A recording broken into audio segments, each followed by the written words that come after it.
Donc bonsoir à toutes et à tous. Bienvenue donc à l'École nationale des chartes pour cette conférence inaugurale de l'événementiel lié en fait à l'inauguration de nos nouveaux locaux pour la bibliothèque de l'École des chartes, donc locaux du 12 rue des Petits Champs sur le site Richelieu de la Bibliothèque nationale. Donc conférence inaugurale de notre confrère Basile Baudet, qui est donc spécialiste d'histoire de l'architecture moderne et contemporaine, maître de conférence à l'Université de Paris-Sorbonne, et qui nous donne donc ce soir une conférence intitulée Le Palais des Livres, la bibliothèque de l'École des Chartes au sein de Richelieu. Donc évidemment une conférence totalement en rapport avec notre nouvelle installation toute récente. Je remercie Basile Baudet vraiment vivement pour cette conférence, d'autant qu'il est donc à partir de cette année universitaire professeur invité à New York et qu'il vient de rejoindre Paris et l'école à l'occasion uniquement de cette conférence. Donc nous avons, c'est vraiment, je remercie d'autant plus chaleureusement Sissi pour à la fois pour le travail évidemment effectué pour le déplacement et donc je sais que cette conférence sera tout à fait passionnante et donnera lieu à un échange ensuite nourri avec la salle. Donc nous allons en savoir plus dans quelques secondes sur ces lieux qui abritent du 12 de l'aile du 12 rue des Petits Champs notre bibliothèque dans des locaux superbes que j'imagine vous avez déjà eu l'occasion de découvrir et qui sinon vous sont ouverts, des locaux qui nous permettent de rassembler désormais dans un même et unique lieu nos collections, dont nos collections de livres rares et précieux. Voilà, donc sans plus tarder, Basile, je vous cède la parole en vous remerciant une nouvelle fois pour votre présence ici ce soir dans nos murs. C'est moi qui vous remercie, qui remercie l'École nationale des chartes pour son invitation et à parler ce soir, et tout particulièrement sa directrice, Michèle Boubenitschek. Je vous propose ce soir de retracer l'histoire de la bibliothèque de l'école et de ses différents emplacements dans un mouvement de célébration. On va commémorer notre institution sans nostalgie, mais en retraçant toutes les vicissitudes de la bibliothèque depuis sa fondation et comprendre un petit peu, essayer de réfléchir un petit peu et de manière précise et architecturale, étroite, aux relations entre l'école, ses livres, ses collections, qui fondent véritablement ce qu'est l'école des chartes. Alors, pour commencer, d'abord, les vicissitudes de l'école qui se déplacent de rive en rive au cours du XIXe siècle et d'une grande partie du XXe siècle.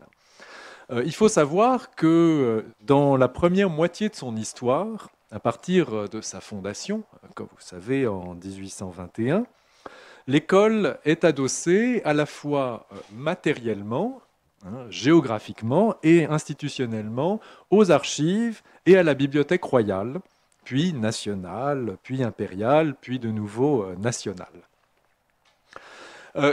Il s'agit avant tout d'offrir aux étudiants et aux membres de l'école un accès direct aux documents originaux à une époque où les collections de facsimilés n'existent pas encore et où on a besoin de véritablement travailler directement à la fois soit sur les archives, sur les chartes et sur les livres rares et précieux. C'est un phénomène, cette proximité entre l'institution et la collection n'est pas un phénomène qui est réservé à l'école des chartes. On trouve la même chose, par exemple, avec l'école des langues orientales, qui se trouve à côté du département des manuscrits orientaux à la Bibliothèque royale. Et c'est sur le même modèle que sera après fondée l'école du Louvre, à côté des collections du musée. Il faut savoir que dans ces premières années, entre 1821 et 1830, une sorte de période de limbe, l'école ne possède pas de locaux, ni locaux, ni administration. Les cours sont professés directement aux archives et à la Bibliothèque royale devant les documents. Donc au cœur, il y a un déplacement au sein des collections. Et ça, il faut s'en souvenir, hein, cette idée de enseigner au sein de la collection restera véritablement, profondément, une des caractéristiques de toute l'histoire de l'enseignement de l'école. Lors de sa réorganisation en 1830, cependant, l'école obtient des locaux assez petits, dans les combles de la partie de l'ancien palais Mazarin, hein, dit Hôtel Tubeuf, qui avait déjà été transformé en partie en immeuble de bureaux, si je puis dire, puisqu'ils avaient abrité les locaux de la Compagnie des Indes, puis du Trésor public au XVIIIe siècle. Donc déjà, il y avait eu un certain nombre de partitions de cet hôtel palatial pour en faire des locaux administratifs, de bureaux. Et c'est là, dans les combles, que l'école obtient une salle, hein, dans laquelle sont professés une partie des cours pour les étudiants. Nous sommes en effet tout à côté, hein, tout à fait proche des locaux actuels de l'école, hein, sur la rue des Petits Champs, à proximité. Les témoignages racontent des conditions particulièrement précaires sous les combles, donc il fait très très froid l'hiver, il fait très très chaud l'été, tout ça est très très désagréable, mais la plupart du temps, les cours sont professés non pas sous les combles, mais plutôt dans les collections toujours, parce que il n'y a pas encore de bibliothèque. Pourquoi acheter des livres, puisque de toute façon tout est là, à proximité, on a la bibliothèque, et pour ce qui est des chartes, il n'est pas question de constituer évidemment une collection d'originaux, et on n'a pas encore les capacités techniques de produire des facsimilés de bonne qualité. Donc pour l'instant, il n'a pas la question de la collection, la question même de la bibliothèque ne se pose même pas.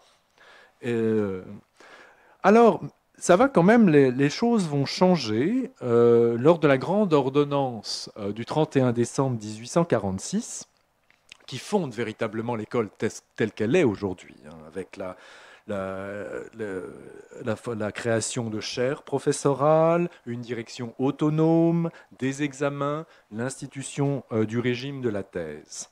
Et lors de cette réorganisation, l'école change d'emplacement, reste sur la même rive, mais au lieu d'être au sein de la bibliothèque, part au sein des archives, dans un mouvement de pendule entre évidemment les deux cœurs qui constituent le métier d'archiviste paléographe. Donc, se retrouve au sein du monde des archives, dans le Palais Soubise, à proximité des archives nationales.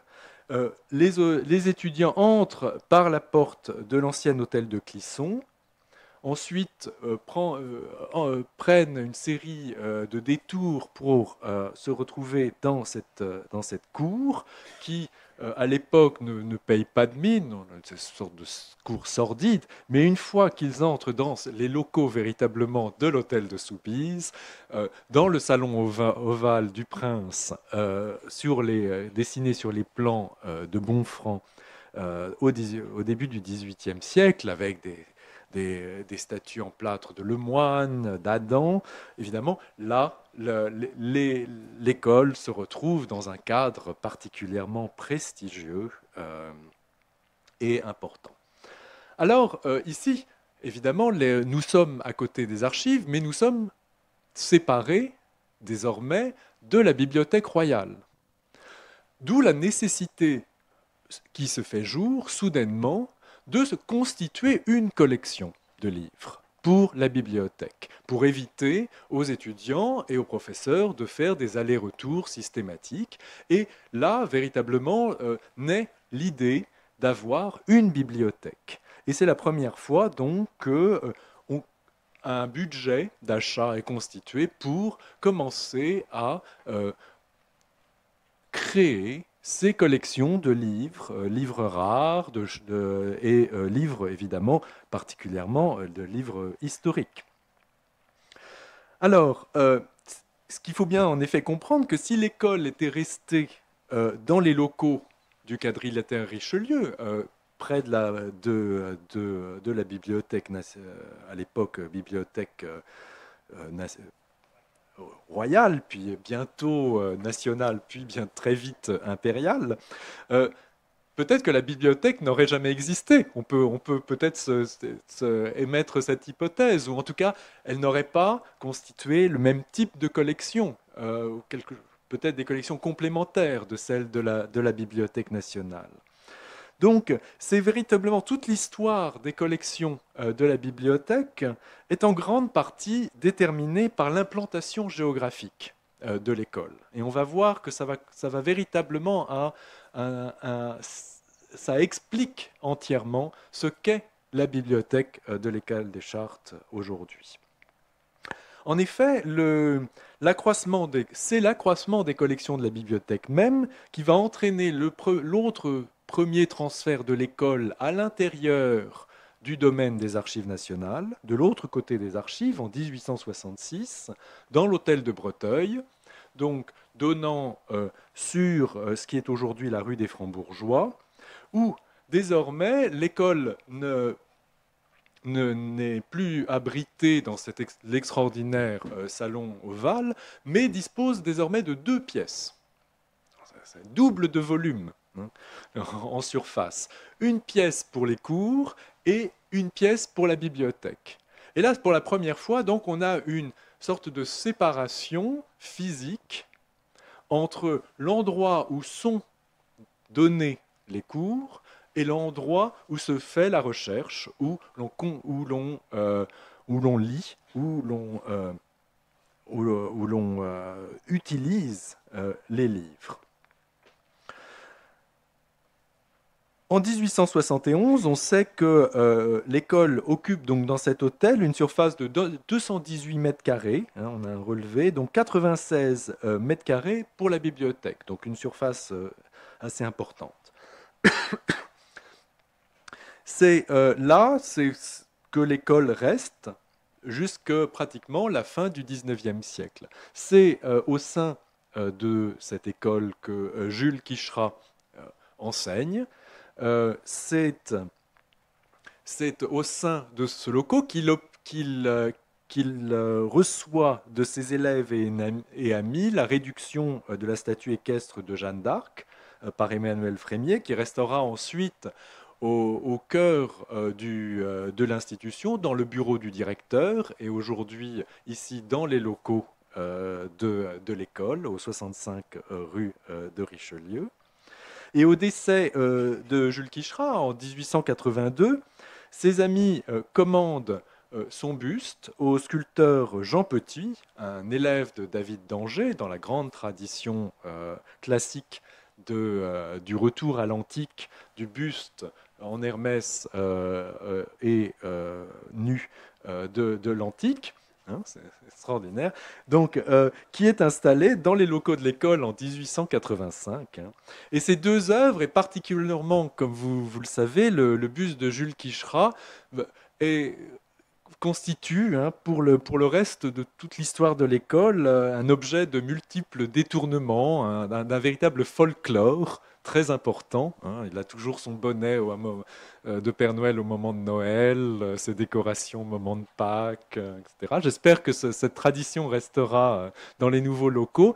Et aujourd'hui, donc, c'est la première figure qui accueille, comme c'était le cas dans l'hôtel de Breteuil, et comme c'était le cas rue de la Sorbonne aujourd'hui, c'est la première figure qui accueille les visiteurs, les étudiants, les enseignants dans l'école.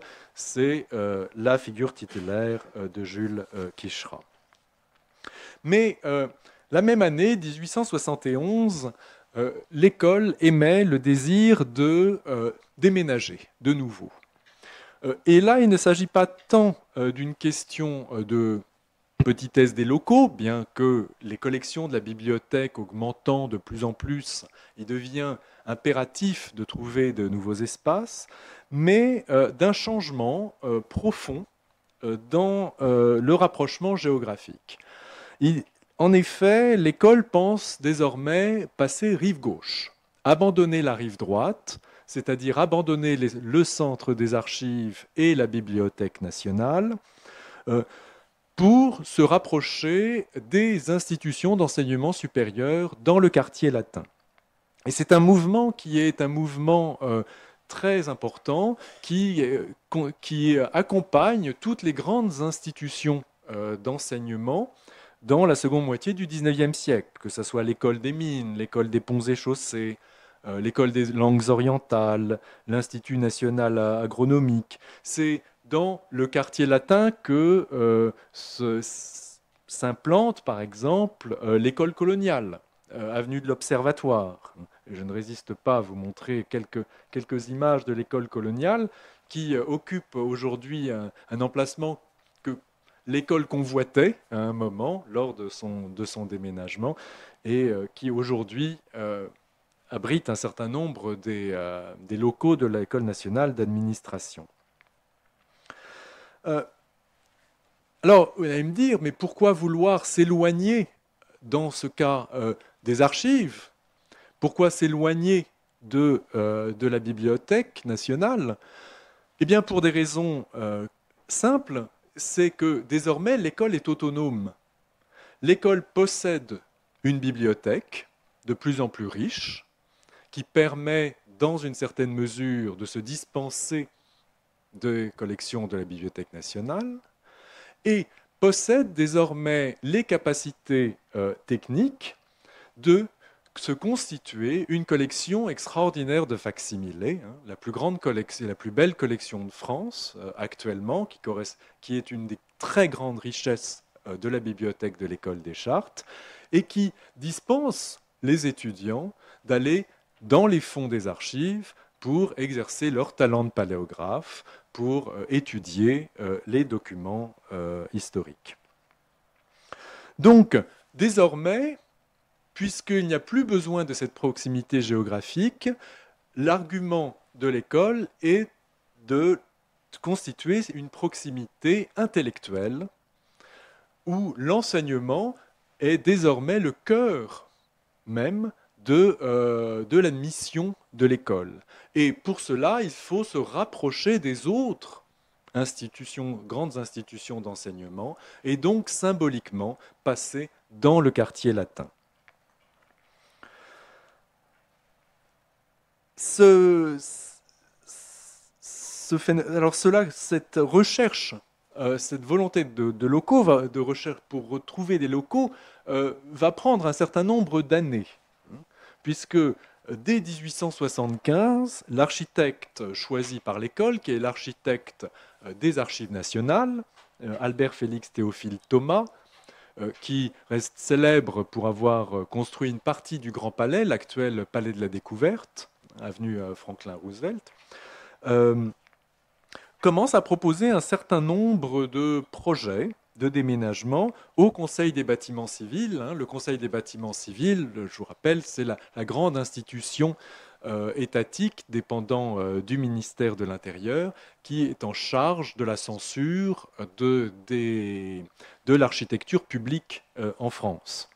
Donc il soumet un certain nombre de projets pour un nouveau bâtiment à l'angle de l'avenue de l'Observatoire, là où, je vous ai montré, est construit l'école orientale quelques années plus tard. Et il définit, ce qui est intéressant pour nous, un programme architectural. De quoi l'école des Chartes a-t-elle besoin en 1875? Alors elle a besoin déjà de 2 salles de cours. Ça c'est intéressant, jusqu'ici il n'y avait qu'une seule salle. Je vous rappelle, en 1875, donc l'école est sur 218 mètres carrés, avec une salle de cours et une bibliothèque de 96 mètres carrés. Et là, soudain, évidemment, l'architecte nous fait rêver, avec des locaux extrêmement importants. 2 salles de cours, des cabinets de professeurs, une salle de conférence, en plus des salles de cours. Donc l'idée est fondamentalement, dès le début, d'ouvrir l'école des Chartes sur le monde et de faire venir des auditeurs, ce qui va devenir de plus en plus important pour l'histoire de l'école elle-même. Donc une salle de conférence, une bibliothèque avec les spécificités, les demandes spécifiques de l'école, notamment en atlas, en folio et en facsimilé, qui demandent des meubles particuliers, évidemment, des bureaux pour l'administration, une salle des conseils, évidemment, qui reflète la dimension collégiale de la gestion de l'école des Chartes. Hein.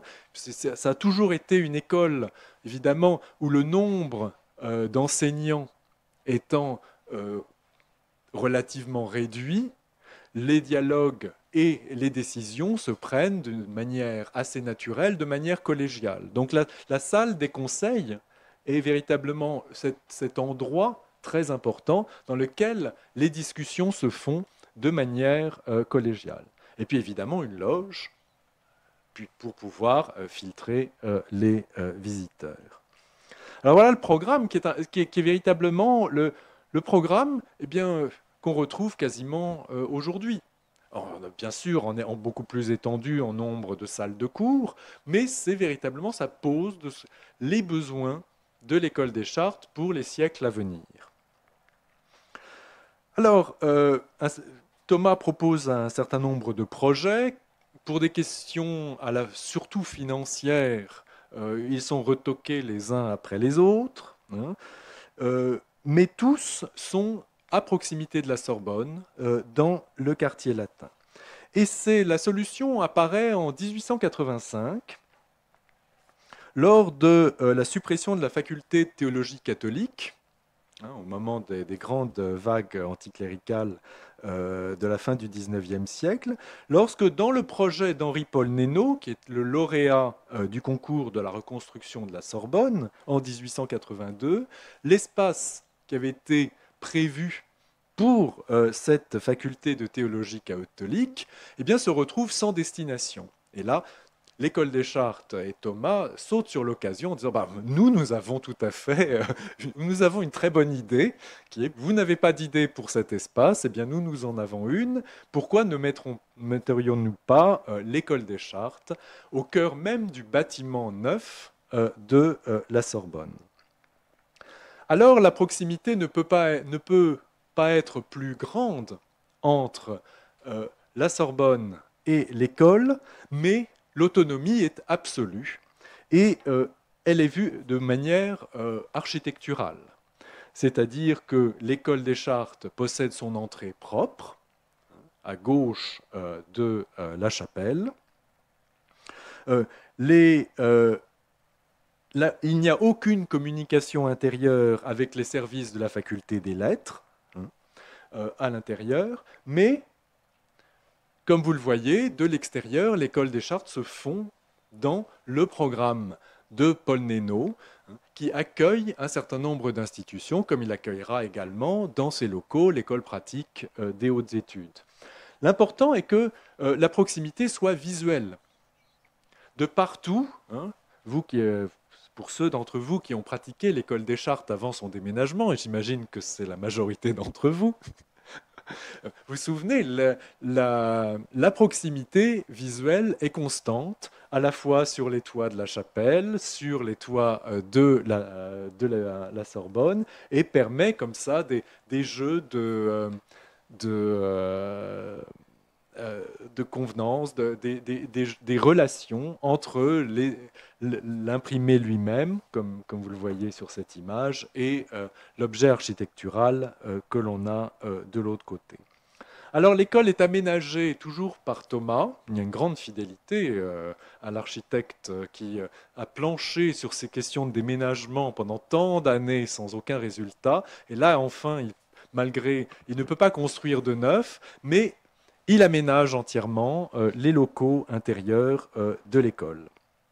Alors on va faire un petit tour qui doit être sans nostalgie, mais qui doit tout de même faire plaisir à beaucoup d'entre vous. Donc on entre dans l'école et voilà ce que l'on voit évidemment, c'est dans le programme, la loge en premier, dans son vestibule loge. Ce qui est intéressant, c'est que les espaces de circulation sont réduits au maximum à l'intérieur de l'école. La loge est intégrée dans le vestibule, le hall est la cage d'escalier, les couloirs, on va le voir, sont la bibliothèque en grande partie. Donc il n'y a aucun espace n'est perdu. C'est un dessin extrêmement compact, vertical. Hein. C'est comme les anciens, l'ancienne manière d'habiter au XVIIIe siècle, au XVIIe et au XVIIIe siècle à Paris. C'est-à-dire qu'on habite verticalement au lieu d'habiter horizontalement. Hein. Donc on est dans un escalier. Donc on entre à l'intérieur. Alors, réduction par rapport au programme, le bureau du directeur et la salle des conseils sont fusionnés dans un même espace, au rez-de-chaussée, comme vous le voyez, avec donc le buste de Louis XVIII par un artiste anonyme qui n'a pas le ciseau malheureusement de Jean Petit, hein, mais qui rappelle le fondateur nominal de l'école, et un plafond à caisson décoré par des parchemins peints qui devaient porter le nom des érudits français et peint par Emmanuel Cavaillé-Coll. Emmanuel Cavaillé-Coll, c'est le fils d'un plus célèbre Cavaillé-Coll, Aristide, le grand facteur d'orgue, hein, dont les grands orgues de Saint-Sulpice, etc., de Saint-Eustache et tout ça. Comme on le voit déjà sur cette image, la caractéristique majeure des locaux de l'école des Chartes, donc, où elle s'installe ici au cœur de la Sorbonne à partir de 1897, c'est d'être entièrement dévouée à la bibliothèque. Il n'y a pas de séparation physique entre la bibliothèque et l'école en elle-même. Tout est imbriqué. Comme vous le voyez ici, dans le bureau directorial se trouvent les collections des livres rares, la réserve, et chaque espace dans le bâtiment, à l'exception d'un seul, on verra, qui a été sacralisé quelque part, pour des raisons pratiques surtout, se trouve être envahi par la bibliothèque. Donc, en fait, l'école est la bibliothèque. Et la bibliothèque est l'école. Donc on se retrouve dans ce phénomène qui était presque le cas au tout début, dans les premières années de l'école, entre 1821 et 1830, dans lequel l'école se trouve au cœur d'une bibliothèque. Alors, on est donc dans un escalier qui permet de desservir les différents niveaux de l'école, puisque c'est une école entassée en verticale.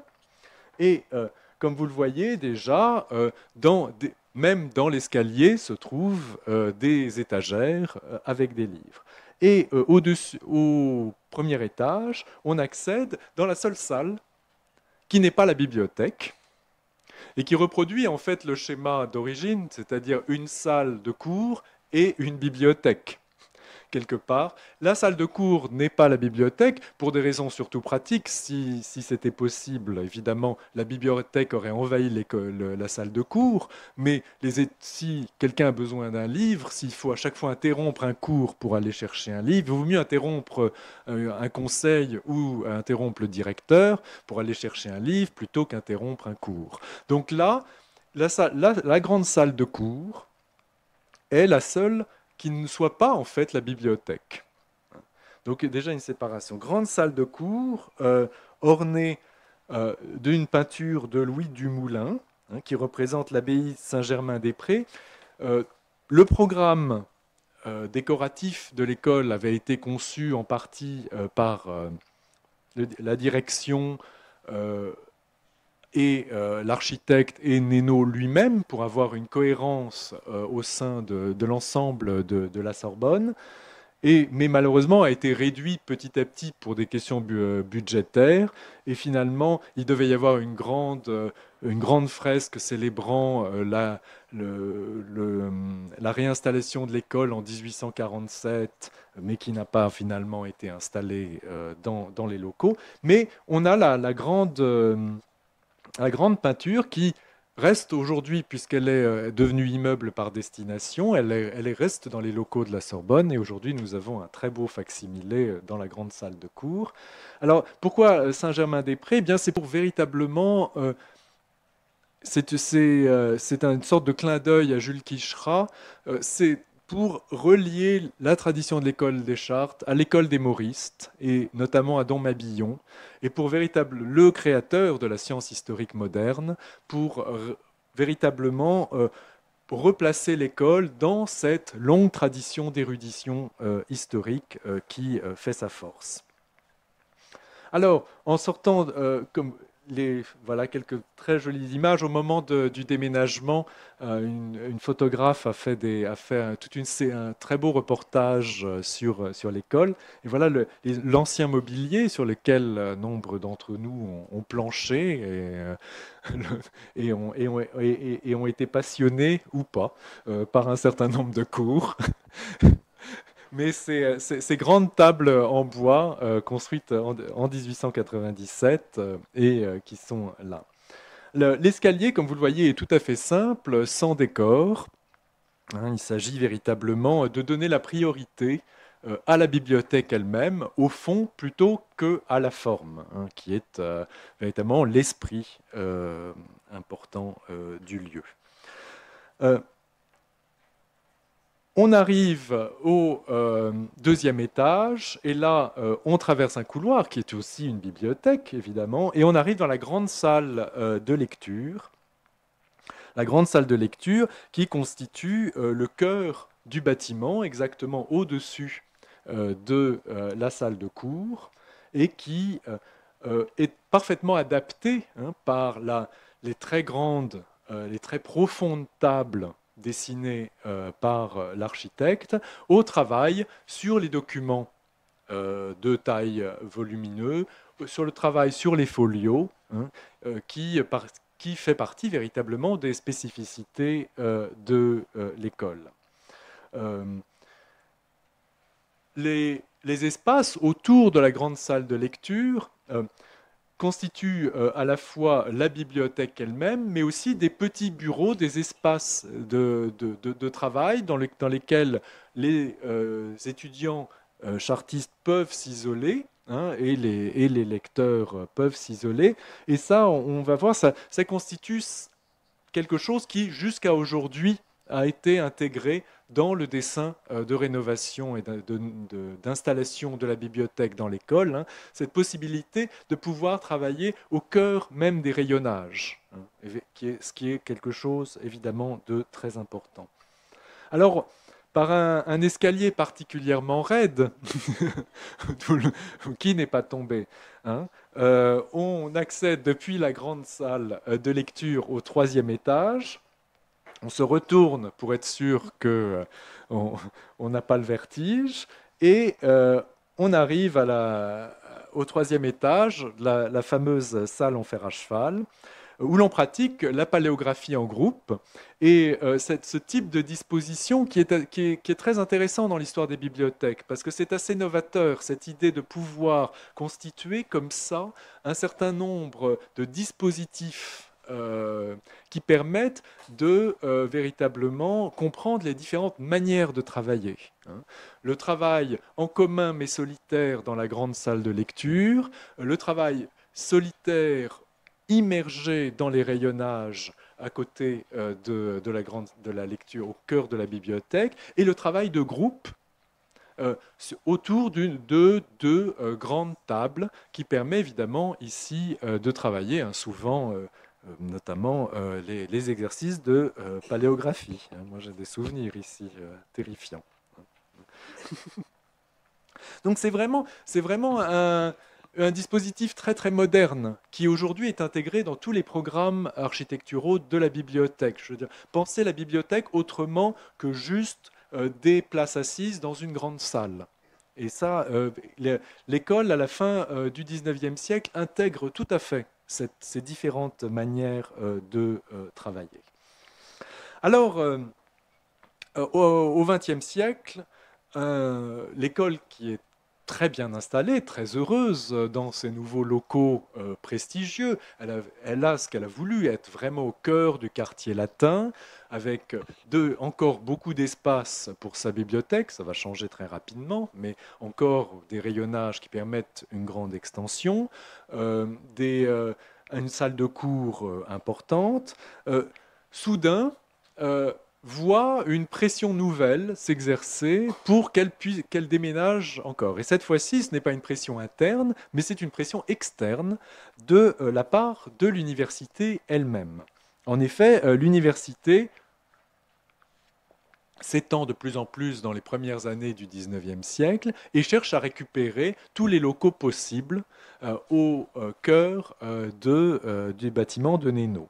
Alors, l'école pratique des hautes études subit le même type de pression que l'école des Chartes, qui demande, en gros, dont l'université demande, en gros, de partir pour pouvoir récupérer les locaux. Alors, ce qui est intéressant, c'est l'argumentaire de l'école pour rester dans ces locaux. Le contre-argumentaire vis-à-vis devant le rectorat. L'école défend la proximité avec la Sorbonne par le fait que les étudiants suivent les cours de la faculté de lettres et de droit, ainsi que les séminaires de l'école pratique des hautes études, et ce qui est encore le cas.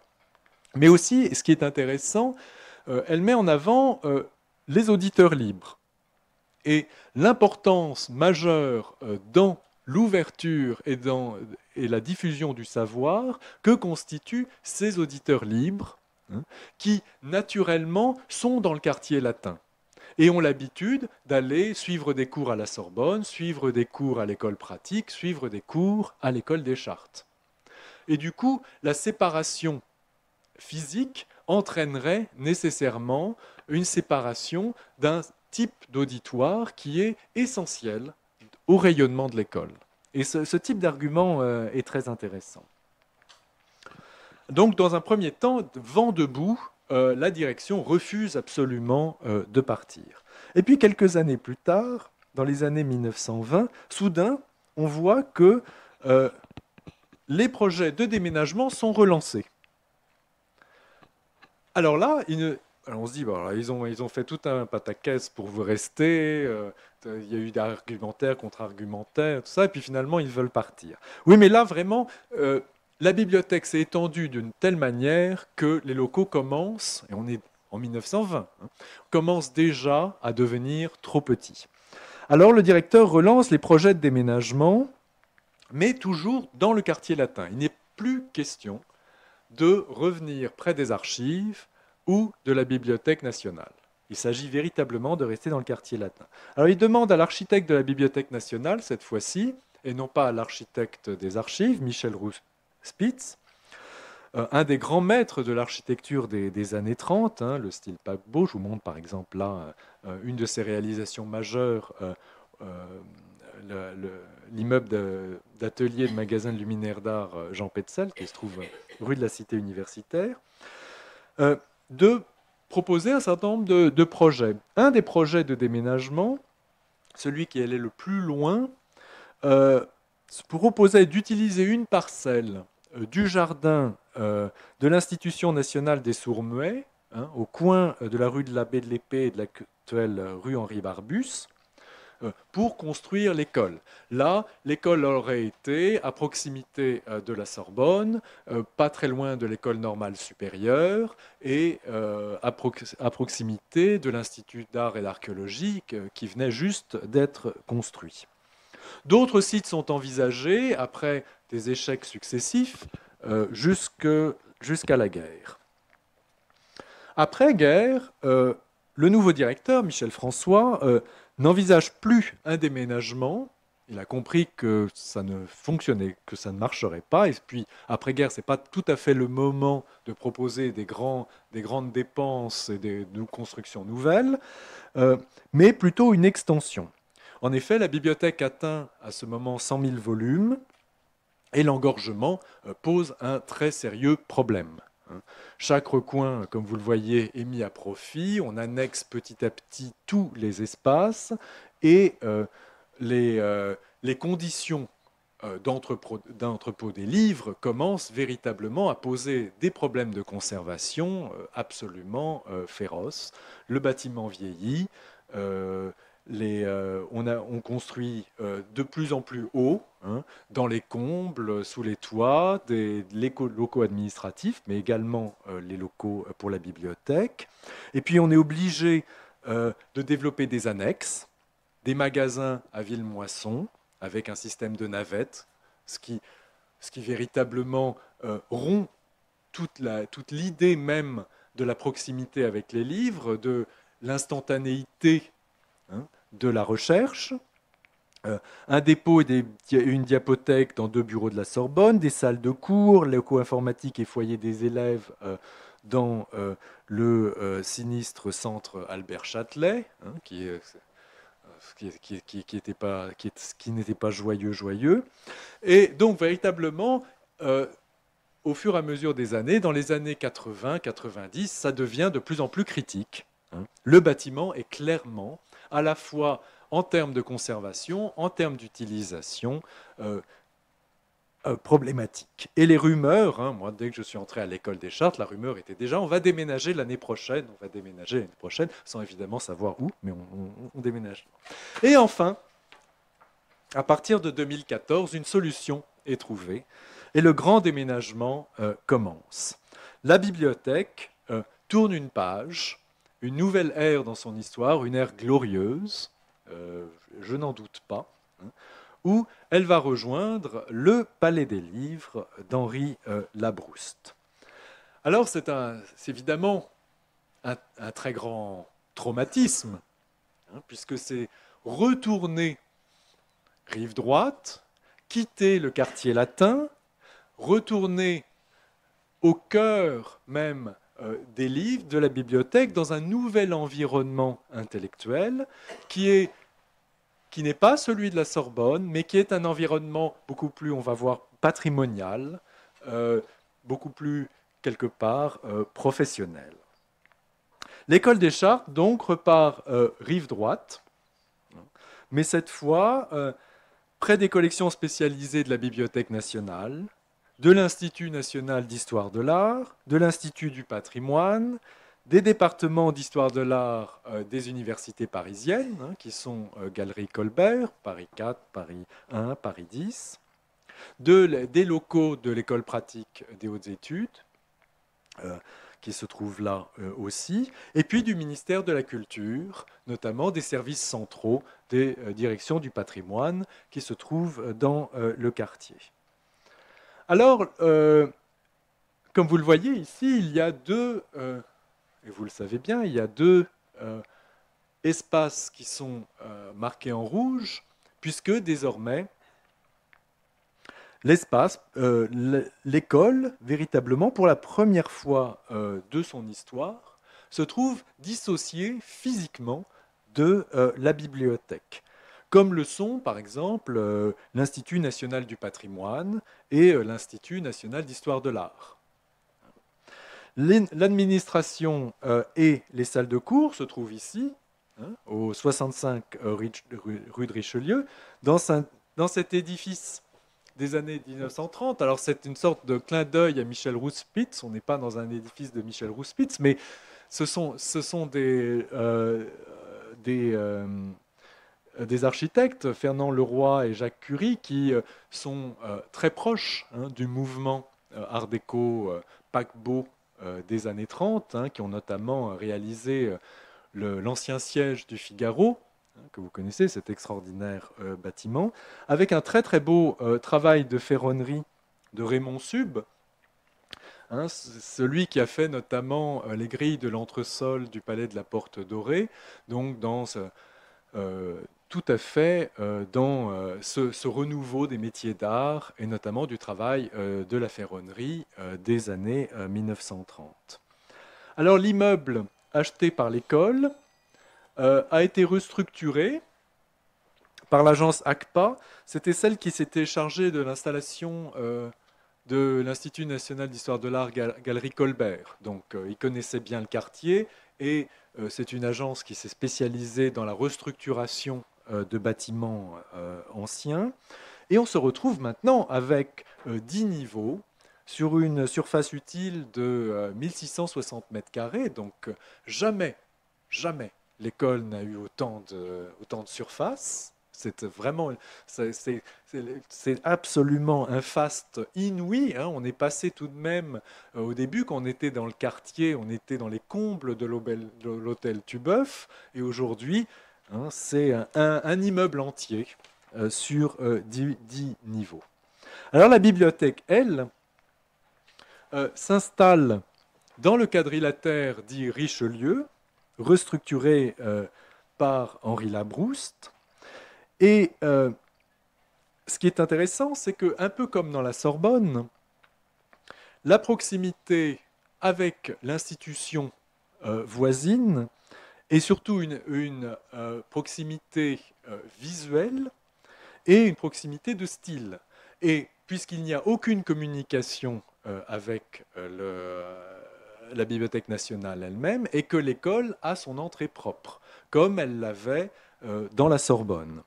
Donc, c'est des locaux qui ont été construits par l'architecte de la Bibliothèque impériale, Henri Labrouste, mais l'agence d'architecture qui a réaménagé et construit les nouveaux locaux de la bibliothèque est la même agence d'architecture, celle de Bruno Gaudin, qui s'est chargée aussi de la Bibliothèque nationale.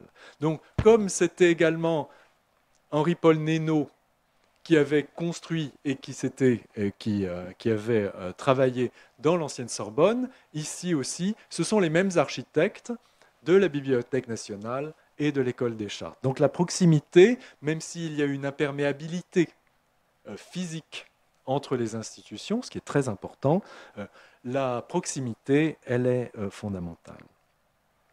Alors, je vous montre donc sur le grand plan ici, voilà les locaux qu'occupe l'École des Chartes, hein, ici au rez-de-chaussée et ici à l'étage. Donc, la rue des Petits Champs se trouve ici, et ici, on a la rue de Richelieu. Les locaux se trouvent là, donc une rotonde et un bâtiment en longueur sur la rue. Alors, ces bâtiments ont été construits par Henri Labrouste. Parce qu'en effet, en 1854, Henri Labrouste obtient le chantier de la nouvelle bibliothèque impériale, quartier Richelieu.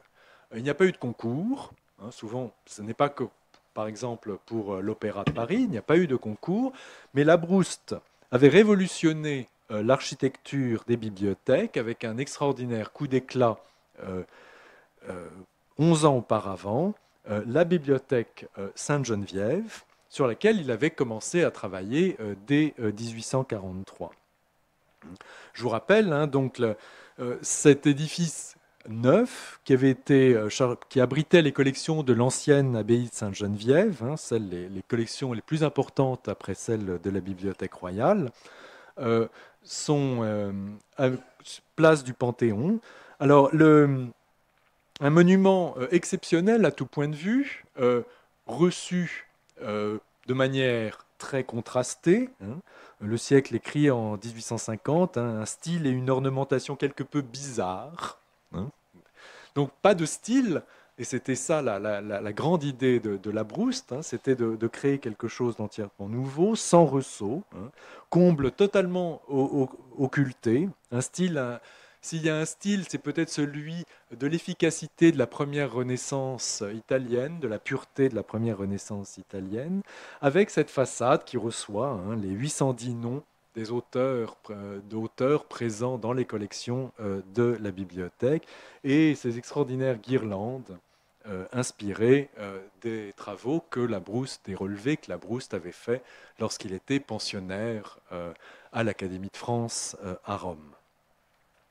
La grande salle de lecture, hein, je vous montre pour mémoire, à l'étage, divisée en 2 nefs, hein, avec un espace déambulatoire, sur le modèle du réfectoire des monastères médiévaux, hein, particulièrement sur celui de Saint-Martin-des-Champs, sur lequel son ami Léon Vaudoyer travaillait à la même époque. Ce qui est intéressant également, c'est évidemment l'emploi de matériaux modernes, tels la fonte, hein, qui évoquent les passages couverts, et notamment les passages couverts que l'on trouve dans ce quartier ici, hein, comme le passage Vivienne, le passage Colbert, etc. Les becs de gaz qui permettent un éclairage le soir et qui permet pour la première fois à une bibliothèque d'ouvrir après le coucher du soleil, donc qui étend les horaires pour la première fois de la bibliothèque, ce qui est très important. Et alors, si l'emploi du fer, lui, était requis par le programme, Labrouste innove dans son emploi, hein, avec des arcs moulés en deux parties qui s'emboîtent à la clé et en pied sur un élément de base, assemblé par des boulonnages. Et ce qui est intéressant, c'est que si la structure même est, est moderne, Labrouste tient absolument à créer de la beauté, hein, montrer que le matériau ne doit pas être caché, mais au contraire embelli, sculpté, fondu, de manière à ce qu'il évoque, qu'il entre dans la grande tradition de l'architecture occidentale. Donc les piliers de fonte sont des colonnettes et les grands arcs sont eux-mêmes percés selon des motifs de frise à l'antique. Donc cette volonté d'utiliser le matériau moderne en l'embellissant par l'ornement, hein, pour le rattacher et pour l'insérer dans la tradition, ce qui est fondamental, et c'est ce que Labrouste fera à la bibliothèque impériale. En effet, pour Labrouste, l'architecte a un rôle très important, un rôle messianique. Hein, c'est le modèle saint-simonien de l'artiste ou de l'écrivain qui doit devenir le précepteur de l'humanité. Hein. Le rôle du bâtiment est de participer au bien-être de son utilisateur, à le rendre meilleur, meilleur au sens moral, fondamentalement. Et il ne doit pas se contenter d'exprimer sa fonction de manière conventionnelle. L'idée qu'il doit avoir une action morale sur l'âme de son utilisateur, une influence bénéfique. Hein, c'est très important. Donc, c'est très proche du socialisme utopique de Fourier, par exemple, de Laverdan, etc. Donc c'est véritablement dans cet esprit que Labrouste reçoit la commande en 1854 de la nouvelle bibliothèque impériale. Alors contrairement à la bibliothèque Sainte-Geneviève, ici il ne s'agit pas de construire ex nihilo, mais d'adapter un certain nombre de constructions anciennes, accumulatives, dans un îlot extrêmement complexe, qu'il faut harmoniser. Et ça va être la tâche de Labrouste, qui est de harmoniser, rendre fonctionnels des espaces qui n'avaient pas au départ été prévus comme un programme en lui-même. Alors, en effet, les collections sont installées depuis 1724 dans l'ancien hôtel de Nevers, et jusqu'en 1833, à partir de ce noyau, la bibliothèque impériale va s'étendre vers le sud et vers l'est de l'îlot, en annexant peu à peu les anciens bâtiments de l'hôtel du Palais Mazarin que vous avez ici. Donc l'idée, c'est de conserver sur la partie orientale l'ancien hôtel du Rez-de-Chevry, qui est dit l'hôtel Tubeuf, en partie, le long de la rue des Petits Champs, la galerie Mazarine, élevée sur 2 niveaux par François Mansart, sur la rue Vivienne, mais détruire un certain nombre d'autres bâtiments, et pas des moindres, 3 hôtels qui avaient été construits par Pierre Lemuet entre 1642 et 1649. Donc, à la fois une volonté de préservation, mais également de rationalisation au prix de la destruction d'un certain nombre de bâtiments qui ne rentraient pas dans le programme de circulation générale de l'îlot. Alors, ici, contrairement à la grande tradition de l'école des Chartes, La Brouste sépare, et c'est la grande innovation dans les bibliothèques du XIXe siècle, sépare la salle de lecture des magasins. Et la notion de magasin apparaît. Elle avait déjà été pratiquée par Robert Smirke au British Museum pour la bibliothèque, ce qui va devenir la British Library au XXe siècle, où la grande salle de lecture était séparée par un certain nombre de magasins qui fonctionnaient en étoile autour de la salle de lecture. Mais là, la Brouste sépare, conçoit deux espaces de taille similaire, la grande salle de travail et derrière les magasins qui sont reliés visuellement par une grande baie vitrée en fond de salle. Alors, le système n'est pas... Il rompt avec le système monastique de la bibliothèque Sainte-Geneviève par une ossature de coupole, d'une ossature métallique de 9 coupoles surbaissées, indépendant de la maçonnerie qui l'entoure. Le fer est toujours apparent et il y a toujours cette volonté d'embellir par l'ornement à la fois la sculpture moulée, le décor peint, le décor émaillé, l'ensemble de l'espace. Et c'est cet espace qui est divisé en 9 carrés égaux, par 4 colonnes intérieures, 16 colonnades de fonte, pour donner donc ce grand rectangle à hémicycle, qui se termine en forme d'hémicycle au fond. Ce qui est intéressant dans le décor et qu'on va retrouver dans la partie qu'occupe aujourd'hui la Bibliothèque des Chartes, c'est le refus des sujets historiques.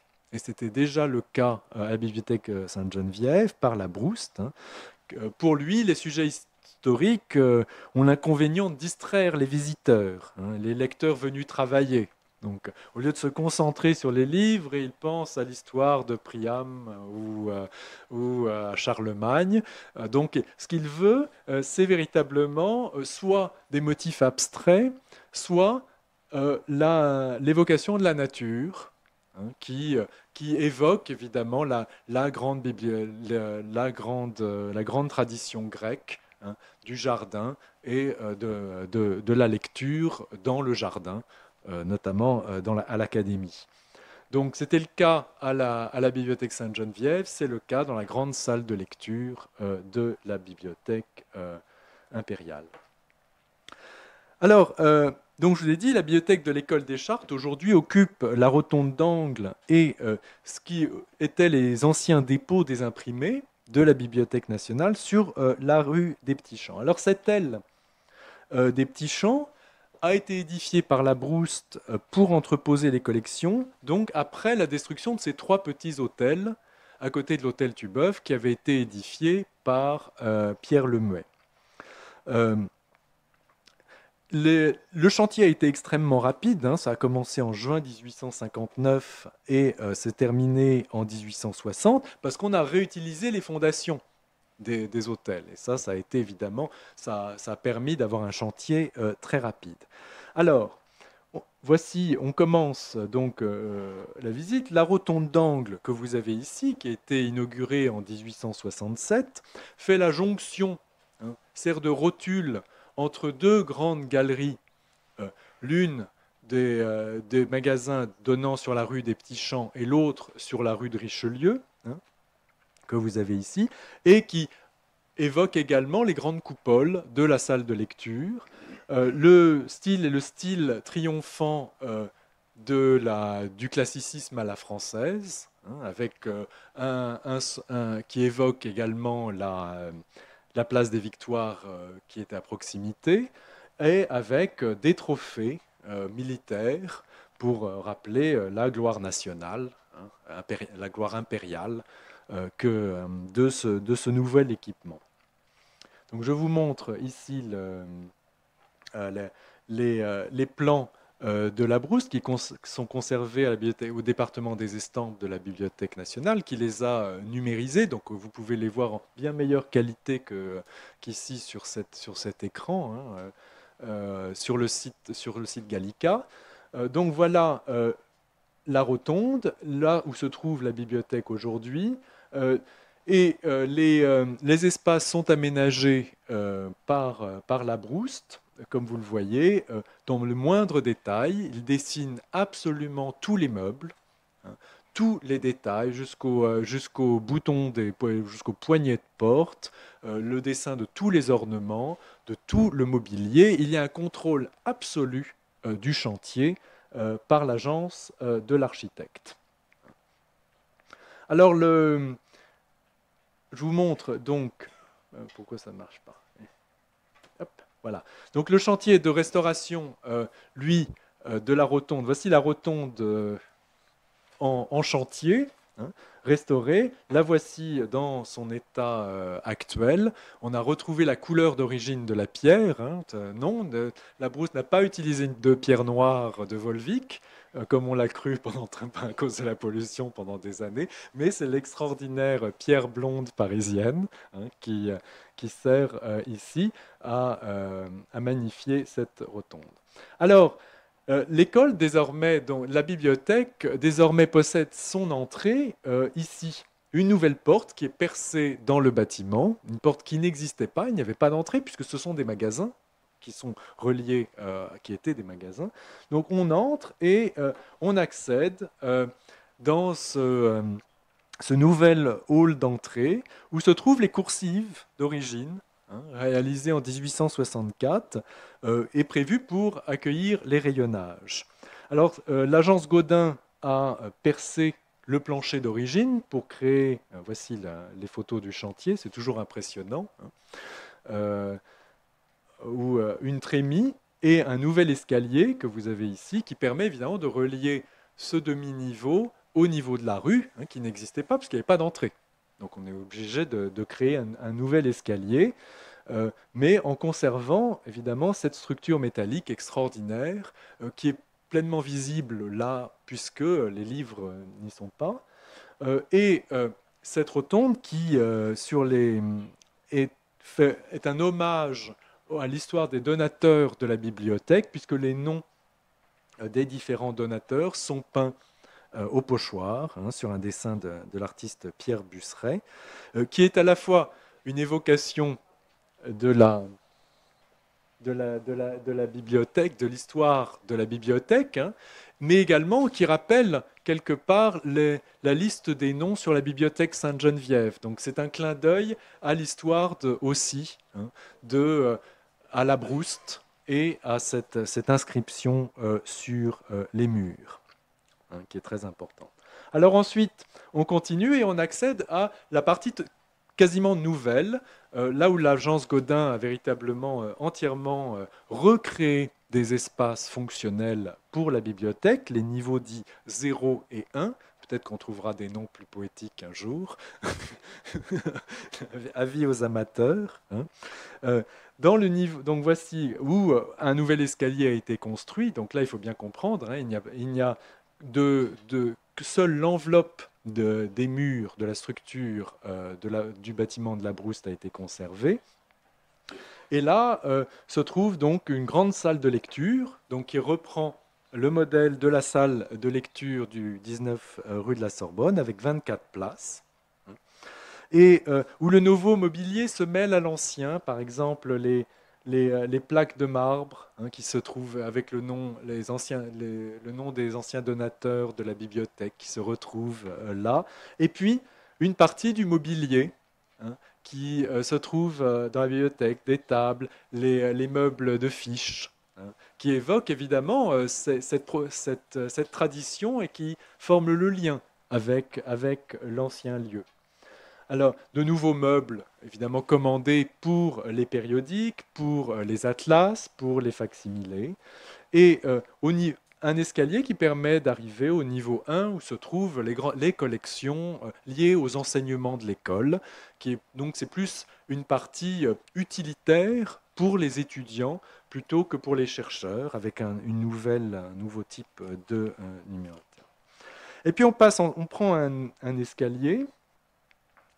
Et on passe ensuite au niveau 2 et 3, là aussi, qui sont les anciens magasins de la Bibliothèque nationale, rénovés par Bruno Gaudin, mais réaménagés absolument comme l'avait voulu Henri Labrouste. Alors, avec un mobilier entièrement en bois, mais une structure entièrement métallique. Hein, c'est une boîte dans une boîte. Donc vous avez le bâtiment lui-même et toute la structure porteuse des étagères, des circulations, est une structure métallique construite par Henri Labrouste à l'intérieur, qui est autonome des murs eux-mêmes du bâtiment. Donc on a une imperméabilité quelque part entre les deux. Le décor lui-même est conservé, hein, notamment par exemple avec l'évocation hein, de Nicolas Clément, hein, qui est le célèbre garde de la Bibliothèque royale, l'auteur de la fameuse cotation Clément, hein, qui a été utilisée jusqu'à récemment à la Bibliothèque nationale. Hein. Mais sont intégrés de nouveau à l'intérieur des rayonnages, hein, de nouveaux équipements, dans la tradition de l'école, de l'immersion à l'intérieur des rayonnages.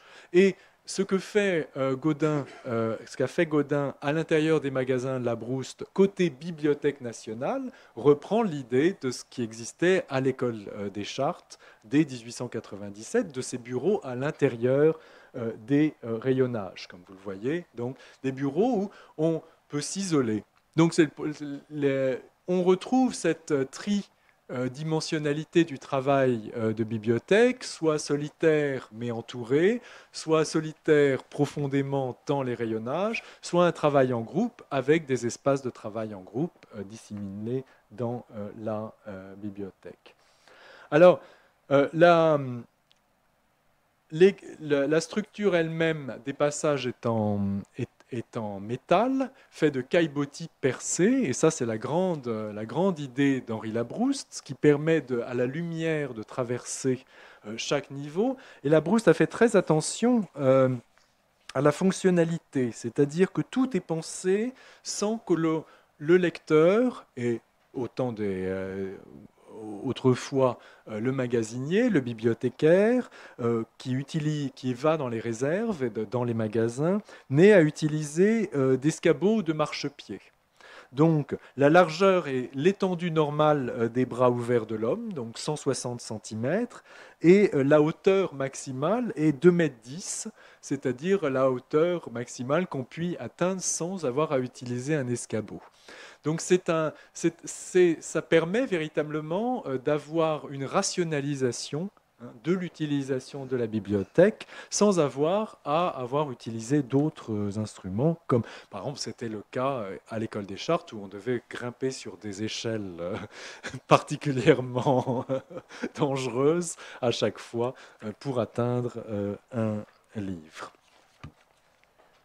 Alors, en continuant donc au fond du couloir, hein, la lumière, ici, et la lumière, on atteint la grande rotonde d'angle, dit la rotonde Voltaire, qui se trouve exactement au-dessus du hall d'entrée, et qui est pour le travail en groupe, en grande partie.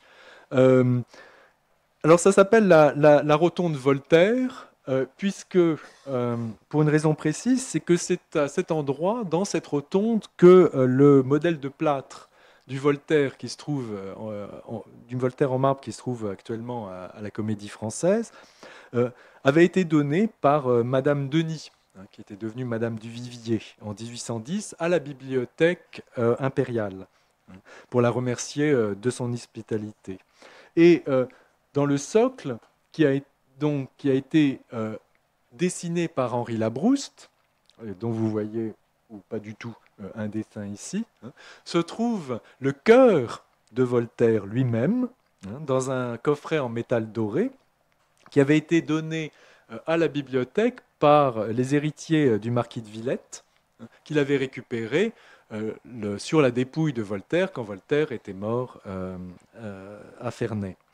Donc la salle avait cette extraordinaire relique du grand homme, et donc comprenait un certain nombre de mémorabilia, des médailles, des extraits de correspondance. Et il y avait eu un projet de faire une sorte de petit musée Voltaire ouvert au public qui n'a jamais véritablement eu lieu. Donc la rotonde a pris le nom de rotonde Voltaire, puisque la présence extrêmement puissante de cet objet, évidemment, connotait. Aujourd'hui, la statue est. Alors, elle était dans la réserve des livres rares. Je ne sais plus où est-ce qu'on l'a mise aujourd'hui. Eh, oui, c'est ça. Ah oui. Oui, avant, elle était dans le salon d'honneur quand on entrait. C'est ça. Donc, elle a pas mal bougé. Alors, ce qui est intéressant, c'est que pour tous ceux qui connaissaient cet espace avant, la restauration a été une surprise très importante, notamment puisque le décor d'origine d'Henri Labrouste avait été recouvert peu après par un papier et une toile pour recevoir le nom des donateurs de la Bibliothèque nationale, comme vous le voyez ici, inscrit en lettres dorées. Donc c'est l'autre nom aussi de la rotonde, c'est Rotonde Voltaire, ou on l'appelait aussi rotonde des donateurs. Ce qui évidemment offre une confusion, parce que maintenant la rotonde des donateurs est au rez-de-chaussée, c'est le hall d'entrée, mais alors est-ce qu'on va en haut, en bas? Bon, bref, il faudra trouver une solution, tout ça est extrêmement compliqué. Donc là, on a retrouvé ce décor extraordinaire, et notamment, je vous montre les couleurs très très vives voulues par Labrouste dans cet espace qui devait être un espace de lecture, et ce fameux rose qu'on appelle rose Labrouste, mais qui a été utilisé par Duban aussi au château de Blois, et qui fait partie de cette redécouverte de la polychromie de la génération romantique, qui est si importante. Alors, donc la restauration, vous le voyez, il y a une petite une interruption dans le décor, et l'architecte a décidé de garder cette interruption dans le décor et de ne pas recréer un décor véritablement, parce qu'il était resté absolument sans avoir été touché sous la toile qui le recouvrait, puisque à cet emplacement se trouvait, on le voit ici, un œil de bœuf qui éclairait un escalier intérieur de la bibliothèque. Donc ici, il y avait une ouverture à cet endroit, ouverture qui a été conservée pour des raisons archéologiques, véritablement, on peut le dire, par la décision par l'architecte. Sinon, a été restaurée en détail, notamment les extraordinaires armoires dessinées par Labrouste. Donc nous avons les dessins à la bibliothèque, au département des estampes, avec ces grandes et lourdes guirlandes à l'antique, qui est un des motifs de prédilection de Labrouste, mais en mêlant également avec les palmettes à la romaine, et puis de nouveaux ornements dans cette volonté de synthèse qui s'inspire à la fois des relevés qu'il a faits en Italie, mais également d'autres types d'influences. Je vous montre par exemple le décor extérieur de la basilique Saint-Marc. Et c'est cette volonté de Labrouste de ne pas faire œuvre d'archéologie, de ne pas imiter un style, mais de créer une synthèse des styles pour créer quelque chose, un motif ornemental nouveau qu'il crée entièrement. Et comme vous le voyez par ses dessins, Labrouste a dessiné très spécifiquement absolument tout le décor comme tout le mobilier. Et dans cette volonté d'unification, d'homogénéisation de l'ensemble de ces bâtiments, l'ornement sert aussi, puisqu'on retrouve des motifs similaires à la fois en décor mural, mais par exemple dans les grilles des soupiraux du bas de la rotonde. Donc il y a une volonté d'harmonie systématique voulue par Labrouste. Alors, le ciel lui-même, Labrouste refusant comme je vous avais dit, hein, il refuse absolument tout sujet historique. Donc il y a juste un ciel, et le ciel a été peint par Pierre-Victor Galland, qui est le grand spécialiste du plafond peint de l'époque de la Brousse. Vous le voilà dans son atelier. C'est lui, pour mémoire, qui a fait notamment tous les grands plafonds de l'hôtel d'Édouard André, l'actuel musée Jacques Marandré, dans lequel, là, les ciels sont peuplés de figures. Mais si vous allez dans la rotonde, vous verrez, il n'y a pas de figure. Et ça, c'est une volonté absolument expresse de la Brouste. Hein. Je ne veux pas. Donc vous avez juste un ciel. Et ce qui permet, évidemment, à Gaudin de naturellement poser un nouveau lustre que l'agence a dessiné, qui n'occulte aucune figure, puisqu'il n'y a aucune figure derrière. Donc c'est très pratique, comme ça, il n'y a pas de problème, c'est juste un ciel.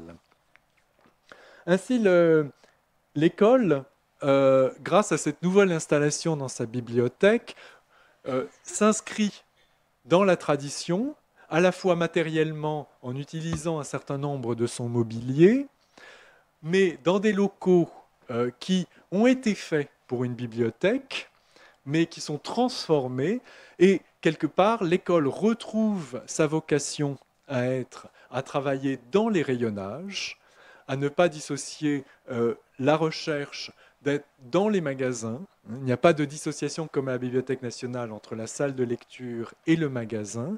Ici, on s'en crée. Mais évidemment, une rupture majeure, qui est la rupture physique entre l'administration et l'enseignement et les cours donnés ici, rue de Richelieu, et la bibliothèque qui se trouve à proximité, mais tout de même dissociée de l'autre côté de la rue, dans des conditions qui ont, comme vous avez pu le voir ce soir, les conditions les plus extraordinaires de toute l'histoire de cette merveilleuse institution.